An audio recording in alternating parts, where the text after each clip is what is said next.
في النار هم خالدون صدق الله العظيم সকল প্রশংসা আদায় করি মহান রব্বুল আলামিনের দরবারে, যিনি আমাদেরকে পবিত্র কোরআনুল কারীমের ধারাবাহিক তাফসীরে অংশগ্রহণ করার তৌফিক দান করেছেন। সকলে বলি আলহামদুলিল্লাহ। প্রিয় হাজিরিন,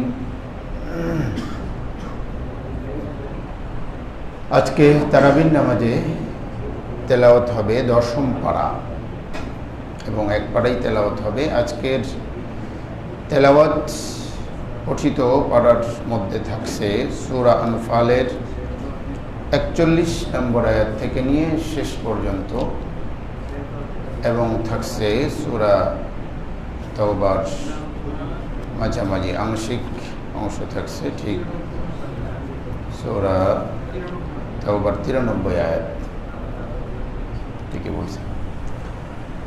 আজকের পঠিত অংশের মধ্যে যে গুরুত্বপূর্ণ বিষয়গুলো থাকছে তার মধ্যে যুদ্ধলব্ধ সম্পদ বন্টনের পদ্ধতি থাকছে, যুদ্ধের ময়দানে সফলতা বা কামিয়াবির জন্য কি কি পদক্ষেপ গ্রহণ করা উচিত সেগুলোর কথা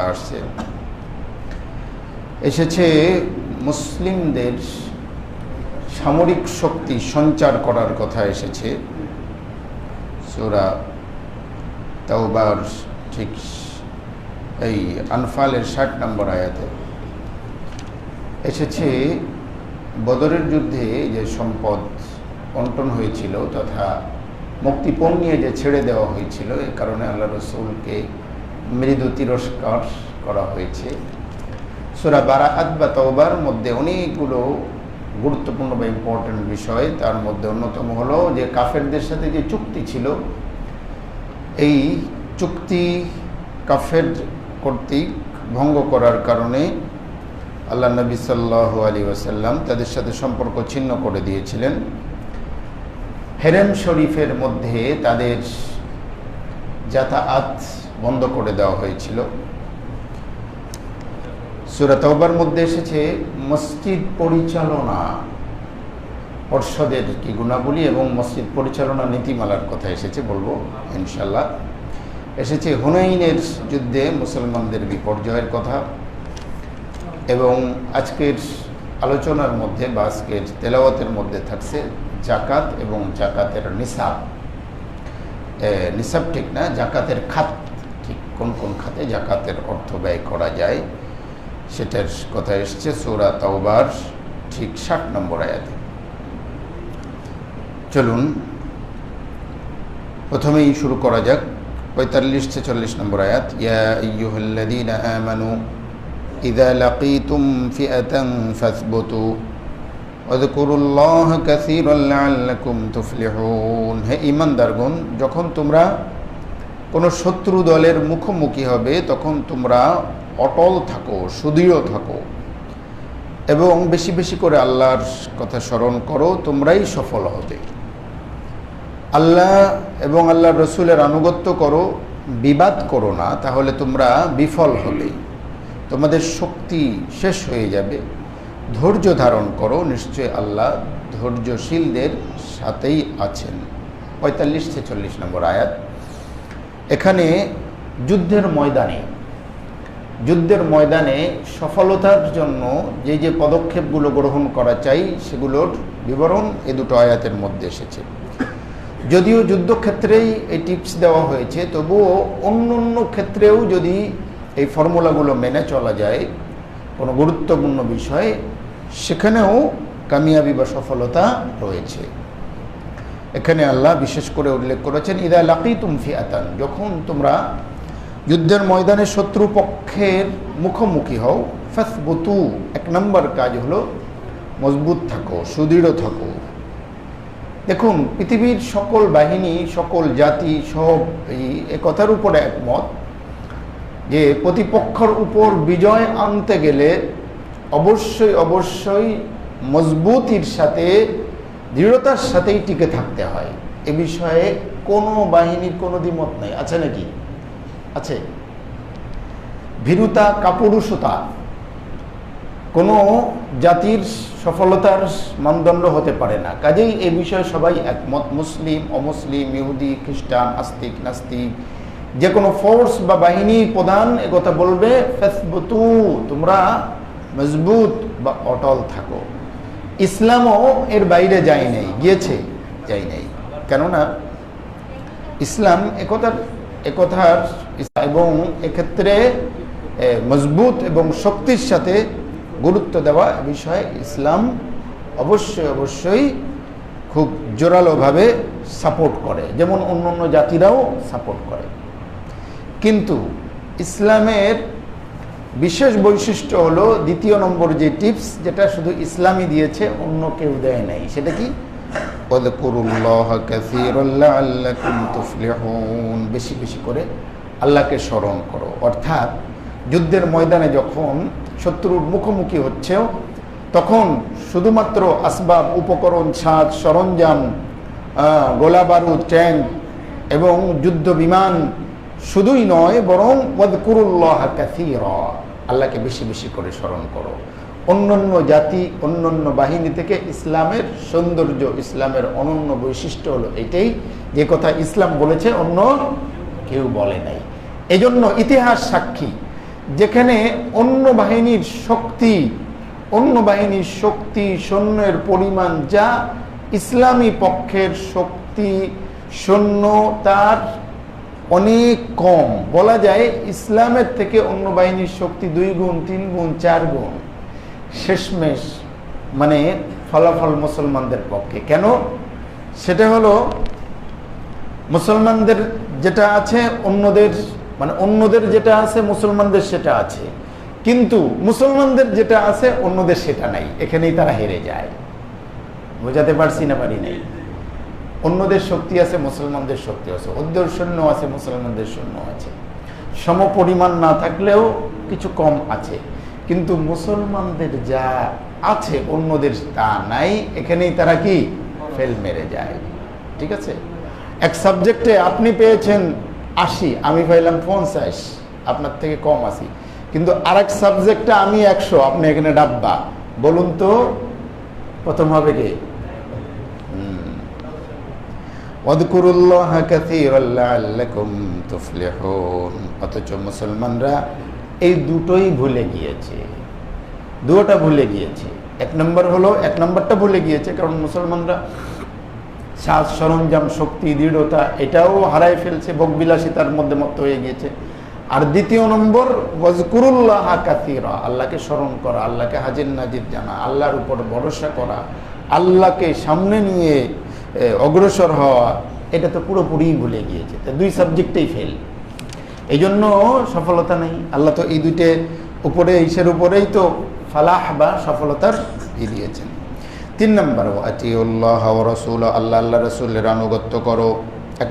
3 নম্বর আল্লাহর আনুগত্য করো। 4 নম্বর আল্লাহ রাসূলের আনুগত্য করো। ওয়ালা তানাযাউ, 5ম নম্বর হলো বিবাদ করো না। 5ম নম্বর কি করো না? বিবাদ করো না। বিবাদ করলে তোমরা বিফল হবে, শক্তি হ্রাস পেয়ে যাবে। 6ষ্ঠ নম্বর হলো ওয়াসবিরু, ধৈর্য ধারণ করো। নিশ্চয়ই আল্লাহ ধৈর্যশীলদের সাথেই আছেন। এগুলো ফলো করলে আল্লাহ মুসলমানদের বিজয় দান করবেন, যুদ্ধের ময়দানে বিজয় দান করবেন, এবং অন্য ক্ষেত্রেও বিজয়ের বা সফলতা পাওয়া যাবে। আপনি দেখুন, এই কোনো কাজ যখন আপনি করবেন সেখানে সিরিয়াসলি করতে হবে, তাই না? এখানে যদি আপনি অলসতার সাথে কাজ 1 দিন করলাম, 2 দিন করলাম না, ডিউটি 1 দিন পালন করলাম, 5 দিন করলাম না, তাহলে আপনি সেখানে কি করতে পারবেন না, কামিয়াবি পাবেন না, তাই না? আল্লাহর কথা স্মরণ করা, কারণ আল্লাহ ছাড়া সফলতার মুখ দেখা যায় না। অনেকবার করে আমরা শুনি, বারবার বলি। দেখুন, শুধুমাত্র নিজ যোগ্যতায় চূড়ান্ত মঞ্জিলে, মকসুদে পৌঁছানো যায়। এই জন্য দেখবেন অনেক যোগ্য মানুষ পড়ে রয়েছে, অথচ তার চেয়ে কম যোগ্যতা সম্পন্ন মানুষগুলো তার চেয়ে অনেক উপরে পৌঁছে গিয়েছে। এই জন্য সফলতার মাপকাঠি হলো আল্লাহ রব্বুল ইজ্জত ওয়াল জালাল চাইতে হবে। আল্লাহ না চাইলে আপনি হাজারো যোগ্যতা দিয়ে আপনি পৌঁছাতে পারবেন না। আল্লাহ রসুলের অনুগত্য, বিবাদ না করা। কোনো কাজ আপনি সমষ্টিগত কাজ যখন করবেন তখন বিবাদে লিপ্ত হয়ে গেলে আপনি মনে করবেন যে আপনি ফেল। ধৈর্য, অধ্যবসায় বা ধৈর্য ছাড়া আপনি কোথাও আপনি সফলতার মুখ। চাই আপনি যদি স্টুডেন্ট হন, আপনি ভালো ফলাফল করতে আপনার ধৈর্য লাগবে। আপনি যদি যে কোনো ব্যবসায়ী হন, আপনাকে অবশ্যই ব্যবসা করতে নেমেছেন, আপনি হয়তো মার খাচ্ছেন, হচ্ছেন, আপনাকে দাঁড়ায় থাকতে হবে। দেখবেন যে এক সময় সফলতা আপনাকে ধরা দেবে। আমি আর বিস্তারিত যাচ্ছি না। দুনিয়ার কাজকর্মের ক্ষেত্রেও কিন্তু এই টিপসগুলো কেউ যদি মেনে চলে সে সফল হবে ইনশাআল্লাহু তাআলা। প্রিয় হাজরিন, চলুন সূরা তাওবায় আমরা চলে যাই। সূরা তাওবা, এই সূরার দুটো নাম, একটা সূরা তাওবা আর একটা হলো সূরা বারাআত। বারাআত বা তাওবা। তওবা হলো আল্লাহ রাব্বুল ইজ্জত ওয়াল জালাল ঈমানদারদের তওবা কবুল করার ঘোষণা দিয়েছেন এই সূরার মধ্যে, এবং বিশেষ করে তাবুকের যুদ্ধে যেই সকল সাহাবীরা অংশগ্রহণ করেছিল আর বিশেষ করে কিছু সাহাবীরা অংশগ্রহণ করে নাই অলসতার দরুন, আল্লাহ তাদের উপর বেশ কিছু দুনিয়াবি শাস্তি বা দণ্ড কার্যকর করেছিলেন। দণ্ডটা ছিল তাদের সাথে বয়কট আর কি, সোশ্যাল বয়কট। এবং অতঃপর তারা তওবা করেছিলেন, আল্লাহ তওবা কবুল করেছিলেন। সেই তওবার ঘটনা এখানে এসেছে, এই জন্য সূরা তওবা। বারাআত মানের সম্পর্ক ছিন্ন করা। এই সূরার শুরুতে আল্লাহ রাব্বুল ইজ্জত ওয়াল জালাল ঘোষণা দিয়েছেন যে আল্লাহ এবং আল্লাহ রসুলের সাথে মুশরিকদের সব ধরনের সম্পর্ক ছিন্ন করা হলো। কেন? যেহেতু তারা ওয়াদা ভঙ্গ করেছে, কাজেই তাদের সাথে আর কি নেই, সম্পর্ক নাই। এই জন্য এই সূরাকে বলা হয়েছে সূরা বারাআত বা সূরা তাওবা। 114টা সূরার মধ্যে সূরা বারাআত বা সূরা তাওবা, যে সূরার শুরুতে বিসমিল্লাহ লেখা নাই, বাকি সবগুলো সূরার শুরুতে বিসমিল্লাহ লেখা রয়েছে। সেটার কারণ উল্লেখ করা হয়েছে, ব্যাখ্যাকাররা বলেছেন, সাহাবীরা বলেছেন। সেটার কারণ হলো হযরত উসমান রাদিয়াল্লাহু তাআলা আনহু যে ব্যাখ্যা দিয়েছেন তার সারমর্ম হলো যে সূরা আনফাল এবং সূরা তাওবা এই দুটো সূরা হলো যমজ দুটো সূরা বলা হয়েছে, কারিনাতাইন, যমজ। কেন? এই দুই সূরার বিষয়বস্তু এক, কাছাকাছি। যুদ্ধ চুক্তি, শান্তি চুক্তি, যারা অমান্য করবে তাদের কি বিচার, ফয়সালা, এই বিষয়গুলো, যুদ্ধ লব্ধমাল। এই জন্য এই দুই সূরার বিষয়বস্তু এক হওয়ার কারণ এটা কি জোড়া, তাওয়ামাইন, আরবিতে বলে তাওয়ামাইন, কারিনাতাইন, যমজ, টুইন, যমজ।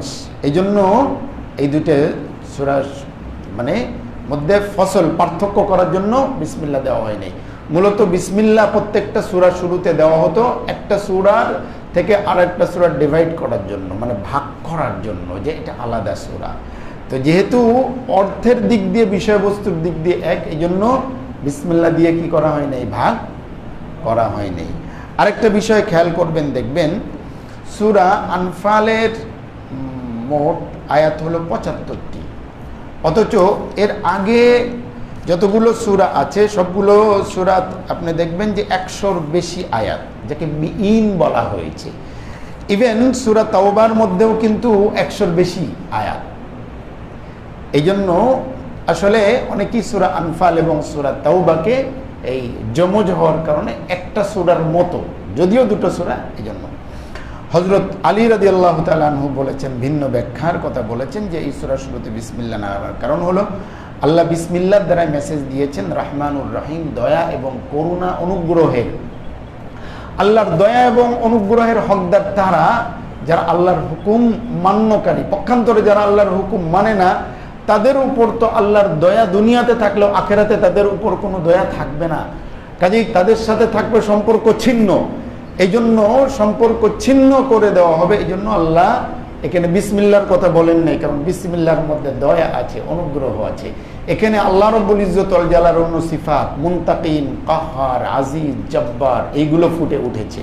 এই কারণে বিসমিল্লাহ নাই।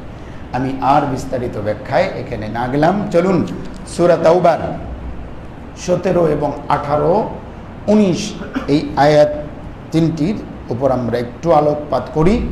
আল্লাহ এখানে মসজিদ পরিচালনা মূলনীতির দিকে ইঙ্গিত করেছেন। মসজিদ পরিচালনার নীতিমালা কি হতে পারে আমরা চলুন আয়াত থেকেই জানি। মা কানা লিল মুশরিকিনা আন ইয়ামুরু মাসাজিদাল্লাহি শাহিদিনা আলা আনফুসিহিম বিল কুফর। আল্লাহ বলেন 17 নম্বর আয়াত, মুশরিকদের জন্য বৈধ নয় তারা আল্লাহর ঘর মসজিদ আবাদ করবে অথচ তারা সাক্ষী দেয় নিজেদের উপর তারা কুফরি করে, কুফরির সাক্ষী দেয়। আল্লাহ বলেন উলাইকা হাবিতাত আমালুহুম, তাদের সকল আমল বরবাদ, জাহান্নামে তারা স্থায়ীভাবে থাকবে। ইন্নামা ইয়ামুরু মাসাজিদাল্লাহ, নিশ্চয়ই আল্লাহর ঘর মসজিদ, আল্লাহর মসজিদকে আবাদ করবে ওই সকল ব্যক্তি যারা আল্লাহর প্রতি আখিরাতের প্রতি বিশ্বাস রাখে, নামাজ আদায় করে, যাকাত দেয় এবং কেবল আল্লাহকেই ভয় করে। ফাসা উলাইকা ইয়াকুনু মিনাল মুহতাদিন, আশা করা যায় তারাই সঠিক পথ প্রাপ্ত। তোমরা হাজিদের পানি পান করানো আর মসজিদ নির্মাণকে নেকির কাজ মনে করো। আজ আলতুম, এটা কি ওই ব্যক্তিদের ওদের মতো হবে যারা আল্লাহর প্রতি আখিরাতের প্রতি বিশ্বাস রাখে, আল্লাহর রাস্তায় জিহাদ করে? কখনোই তারা সমান নয়।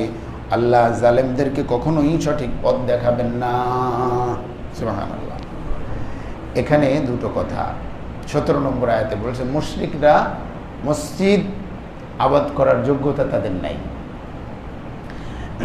তাফসীরের কিতাবের মধ্যে এসেছে, ইবনে কাসির, কুরতুবী সহ প্রায় সকল তাফসীরের কিতাবের মধ্যে, বড় বড় তাফসীরের কিতাবের মধ্যে এসেছে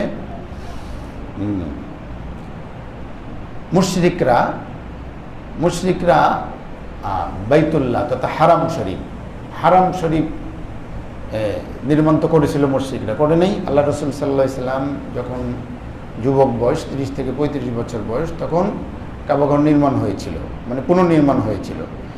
সেই নির্মাণে মুশরিকরা তো অংশগ্রহণ করেছিল, বরং মুশরিকরাই তো বানাইছিল বলা যায়, ঠিক না? আচ্ছা,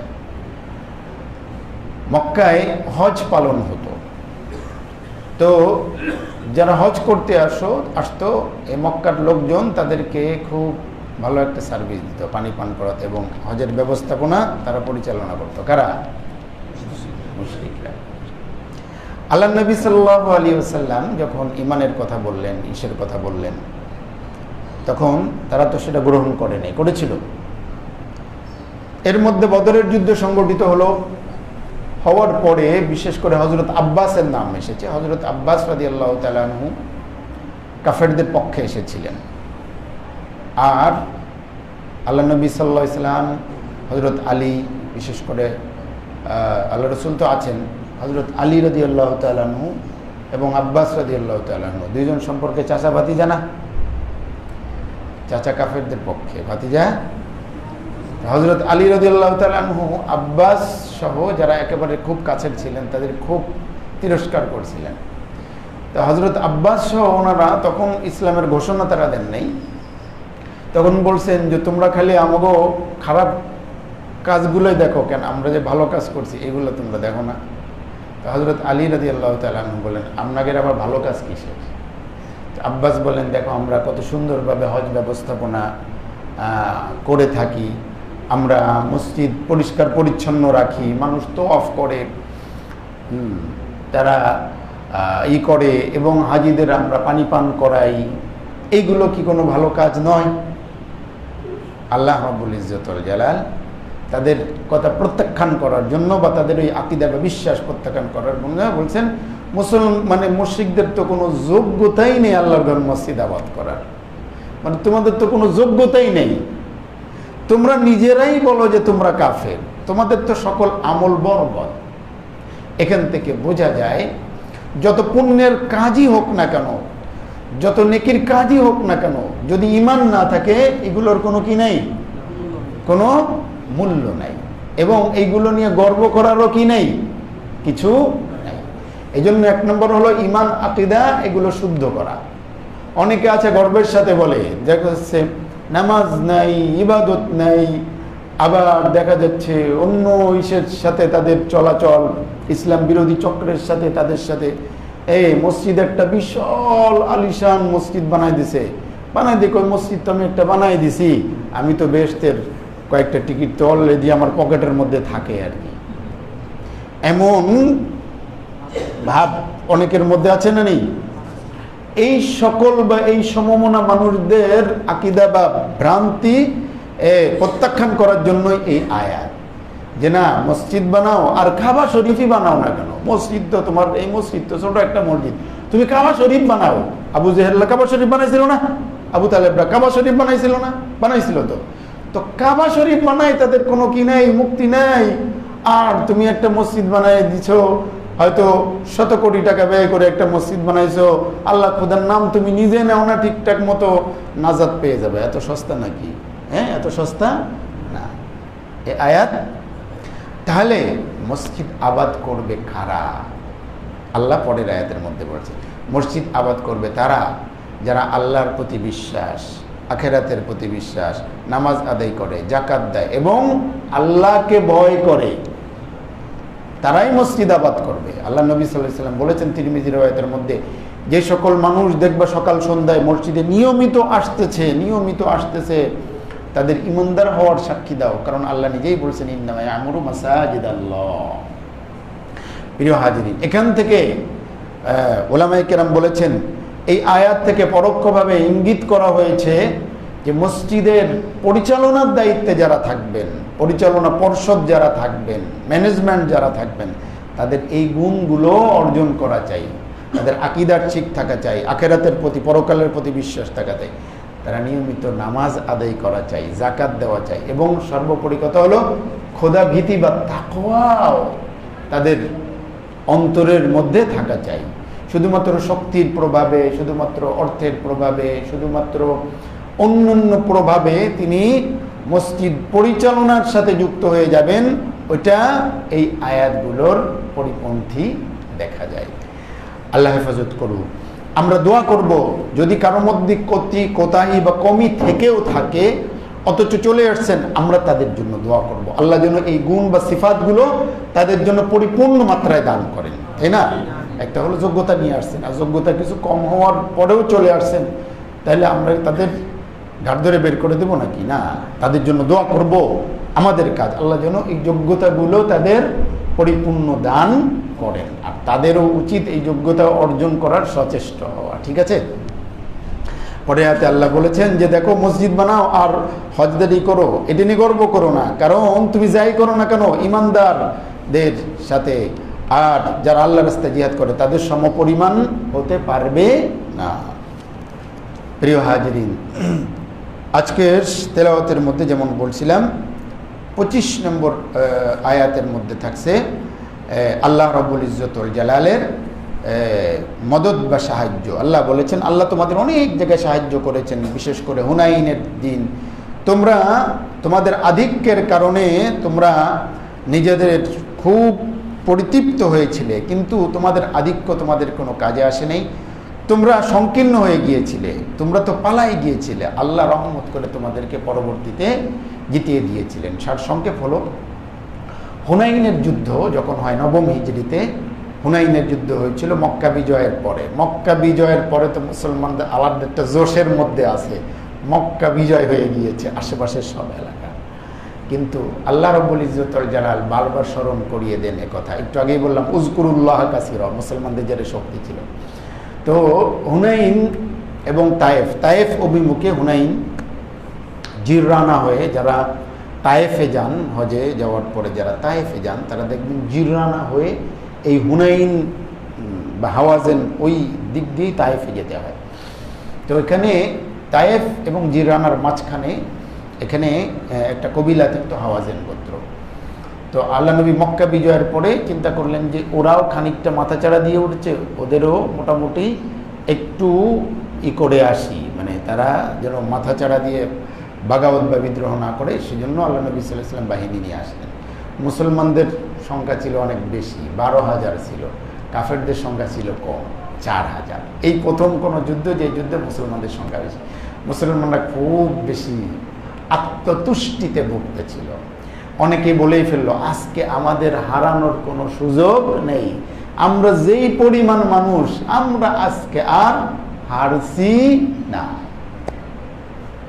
এরপরে যখন যুদ্ধ লাগলো ওরা ভিন্ন কৌশল অবলম্বন, তারা বেশ তীর মারতে পারত হলো, তারা পাহাড়ের পাহাড়ের 2 সাইডে তারা গিয়ে আত্মগোপনে গিয়েছিল। যখন পাহাড়ি পথ দিয়ে মুসলমানরা যাচ্ছিল, তখন তারা প্রচুর পরিমাণে তীর মেরে ছত্রভঙ্গ করে দিয়েছিল। আল্লাহ নবী সাল্লাল্লাহু আলাইহি ওয়াসাল্লাম শুধু ঠাই দাঁড়িয়েছিলেন, অল্প কয়েকজন সাহাবী ছিল, বাকি সবাই ছত্রভঙ্গ হয়ে গিয়েছিল, ওই ওদের মতো আর কি। আল্লাহ রাসূল সাল্লাল্লাহু আলাইহি ওয়াসাল্লাম তখন ডাক দিয়েছিলেন, তখন তারা আবার ফিরে এসেছিল। আল্লাহ নবী সাল্লাল্লাহু আলাইহি ওয়াসাল্লাম তাদের ভুলগুলো কী ছিল সেই ভুলগুলোর দিকে আল্লাহ রাসূল সাল্লাল্লাহু আলাইহি ওয়াসাল্লাম শুধরিয়ে দিলেন। তখন তারা বুঝতে পারলো যে আসলে আমরা আমাদের সংখ্যার কারণে বিজয় হতে পারবো না। তারা আবার জমে গেল, আল্লাহর উপর ভরসা করলো এবং তারা তওবা করলো। আল্লাহ তাদেরকে আবার কি করলেন? জিতিয়ে দিলেন। এখান থেকে বোঝা গেল শুধুমাত্র সংখ্যায় বেশি হলেই কিংবা তোমাদের অস্ত্র বেশি থাকলেই বা সংখ্যায় বেশি থাকলেই যে তোমরা জিততে পারবা এমন না। থাকতে হবে কি? আল্লাহর উপরে পূর্ণ আস্থা এবং বিশ্বাস এবং আল্লাহর জিকির। এই ঘটনা সূরা তাওবার 25-26 নম্বর আয়াতে সে শিক্ষা আল্লাহ দিয়েছেন। অতএব আমরা যেন এই শিক্ষা লালন করতে পারি, এই শিক্ষা নিয়ে আমরা যেন চলতে পারি, সেই তৌফিক যেন আল্লাহ আমাদেরকে ইনায়েত করে। বলুন আমিন। ওয়া আখির দাওয়ানা আলহামদুলিল্লাহি।